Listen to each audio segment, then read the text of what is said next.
تھکاوٹ اور اس کا علاج۔ بہت دیر تک ذہنی یا جسمانی کام کرنے سے تھک جانا فطری امر ہے، لیکن بعض لوگ بہت جلد تھک جاتے ہیں۔ یاد رکھیے، آپ کی تھکن نفسیاتی عمل کی ہوتی ہے۔ اگر آپ کا ذہن تھکن کو تسلیم کرنے سے انکار کر دے تو آپ کا جسم معمولی سے 5-6 گنا زیادہ دیر تک کام کر سکتا ہے۔ صحت دل کی کمزوری تھکاوٹ کا اہم سبب ہے۔ انیمیا اور دل کے مریض عام لوگوں کی نسبت جلدی تھکتے ہیں۔ علاج: بوریت سے بچنے اور ذہنی طور پر حشاش بشاش رہنے کی عادت ڈالیں۔ اپنے کام میں پوری دلچسپی لیں۔ اگر آپ دل یا خون کی کسی بیماری میں مبتلا ہیں تو اس کا علاج کرائیں۔ تھکاوٹ دور کرنے کا آسان طریقہ یہ ہے: تاریک کمرے میں پیٹھ کے بل لیٹ جائیں، ٹانگیں پسار دیں اور بازو پہلو کے ساتھ رکھ کر ڈھیلے چھوڑ دیں۔ تمام فکریات سے آزاد اور خالی ذہن ہو کر چہرے، کمر اور گردن کے ہاتھ پٹھوں کو ڈھیلا چھوڑ دیں۔ مزید چند منٹ بعد ٹانگوں کو بالکل ڈھیلا چھوڑ دیں۔ 15 منٹ میں آپ خود کو پھر سے تازہ محسوس کرنے لگیں گے، بشرطے کہ آپ کا ذہن اس احساس کے ساتھ دے۔ اگر آپ کو بہت دیر تک مسلسل کام کرنا پڑتا ہے تو اس دوران میں آرام کے 2-3 وقفے رکھ لیں۔ آرام کرنے کے لیے کرسی پر بیٹھ کر یا بستر پر لیٹ کر چند منٹ کے لیے جسم کو بالکل ڈھیلا چھوڑ دیں۔ اسی دوران آپ کا ذہن پھر فکر اور سوچ سے آزاد ہونا ضروری ہے۔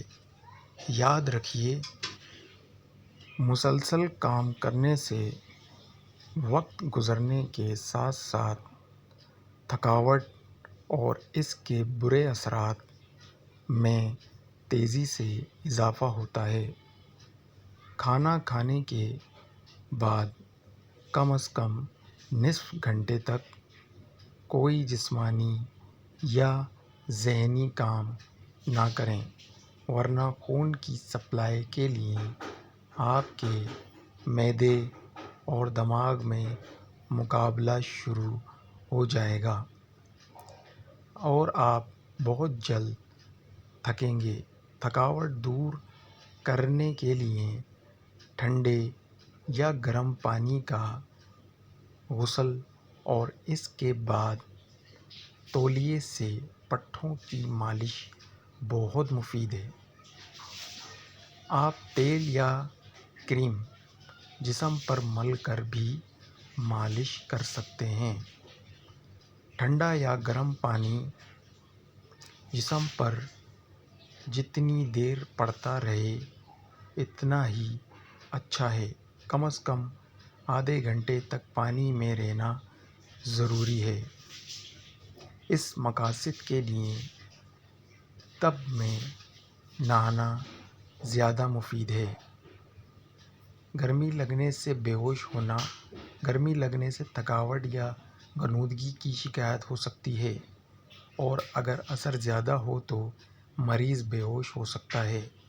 عموماً یہ صورت گرم ماحول سے نامانوس لوگوں کو پیش آتی ہے، لیکن گرم ماحول میں رہنے والا شخص بھی اگر گرمی میں کوئی محنت طلب کام کرے تو وہ بے ہوش ہو سکتا ہے۔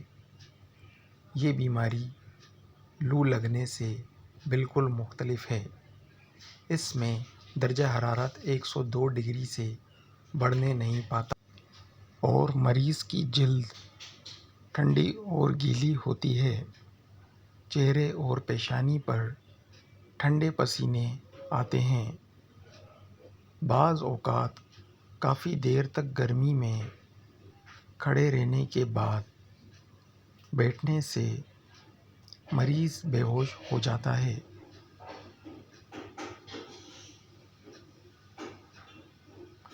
مریض کو گرم ماحول سے ہٹانے اور ٹھنڈی جگہ رکھنے سے اسے عموماً جلد ہوش آ جاتا ہے۔ پسینے کی راہ کافی نمک ضائع ہوتا ہے۔ مریض کو ہوش میں آنے کے بعد نمکین پانی پلائیں۔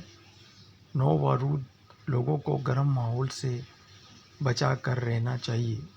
چند دن کی احتیاط کے بعد وہ اسی ماحول کے عادی ہو جائیں گے۔ گرم علاقے کے باشندوں کو بھی گرمی میں زیادہ محنت طلب کام نہیں کرنا چاہیے، خصوصاً اس صورت میں جب کہ ان کی صحت زیادہ اچھی نہ ہو۔